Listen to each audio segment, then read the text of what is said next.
Palasyo hinamon si Senador Bato na harapin ang ICC kung hindi guilty. Umaabante sa balitang yan si Abante reporter Eileen Taliping.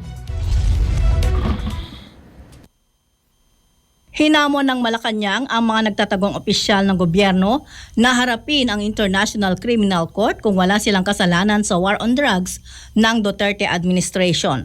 Ito ang inihayag ni Palace Press Officer Atty. Claire Castro kasunod ng patuloy na pagtatago ni Senador Ronald Bato de la Rosa matapos mapaulat na mayroon na itong warrant of arrest mula sa ICC. Ayon kay Castro, ang pagtatago ay para na ring may kasalanan at umiiwas na makalawit at mausig ng ICC. Sinabi ni Castro na dapat humarap at maging matapang para harapin ang proseso upang malaman kung may kasalanan sa extrajudicial killings noong nakalipas na administrasyon.